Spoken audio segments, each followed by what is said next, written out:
Setting up a portfolio can seem straightforward until a long list of assets and funds fills the screen. Focus often shifts to selecting the ideal holding, while the overall structure of the portfolio remains vague.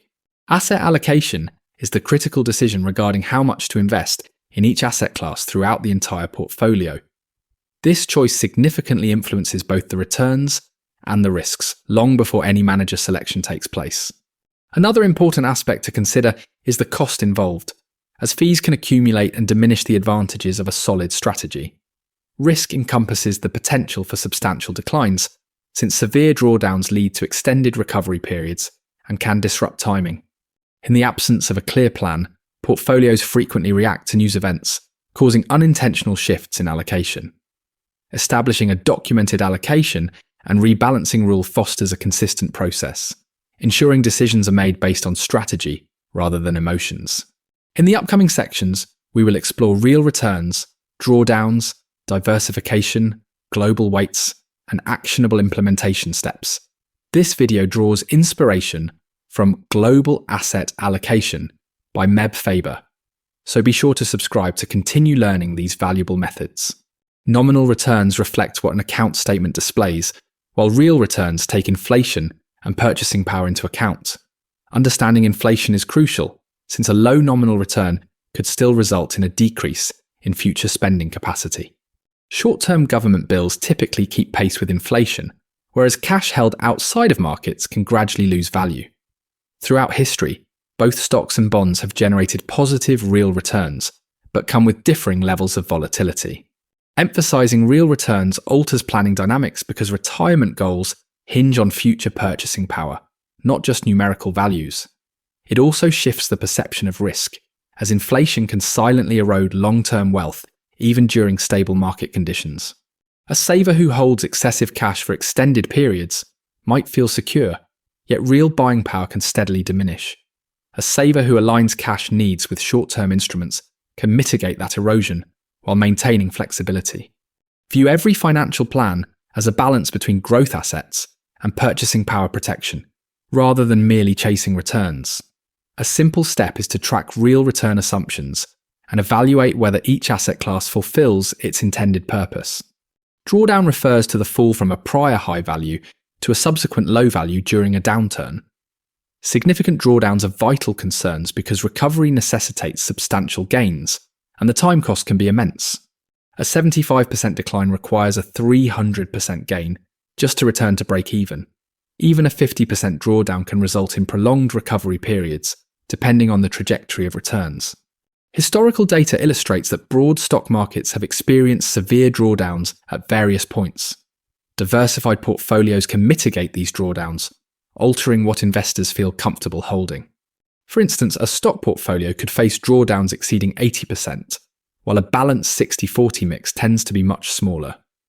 This disparity influences investor behavior, as they are less likely to abandon their strategy after a manageable decline. A standard balance benchmark is invaluable because it sets clear expectations for risk, return, and recovery. Establish an acceptable drawdown range and construct an allocation strategy that remains within that historical boundary. Diversification combines various sources of return, ensuring the portfolio is not reliant on a single outcome or market. This strategy thrives when assets are not perfectly correlated, allowing gains in one area to counterbalance losses in another. Your building blocks could encompass domestic and foreign stocks, sovereign bonds, inflation-linked bonds, real estate, and commodities. Incorporating real assets can alter how your portfolio responds during inflation shocks and specific crisis situations. A single asset may overpower risk if allowed to grow unchecked, particularly after extended rallies. Rebalancing mitigates this risk by resetting target weights, thus keeping the risk profile aligned with the initial strategy. A portfolio that is regularly rebalanced can stay truer to its design compared to a buy and hold approach. This consistent method minimizes the potential for regret-driven changes, as the next move is predetermined. Begin with a concise list of broad liquid holdings and establish a clear schedule for assessing weights and rebalancing. If this strategy proves beneficial, consider subscribing for more insights on creating resilient portfolios under pressure. Home country bias leads to an over-concentration in domestic assets, far exceeding their share in global markets. Embracing a global market perspective often results in a significant allocation to foreign stocks and an even larger stake in foreign bonds. This focus matters because heavy investment in a single country ties your outcomes to one economy, one currency, and one policy regime. A more diverse mix of investments helps spread these risks and decreases reliance on any one market's continued dominance. A global portfolio also broadens your options by including international bonds, which represent a substantial market segment. With stocks, be mindful that currency exposure can introduce volatility, so your decision to hedge should remain consistent over time.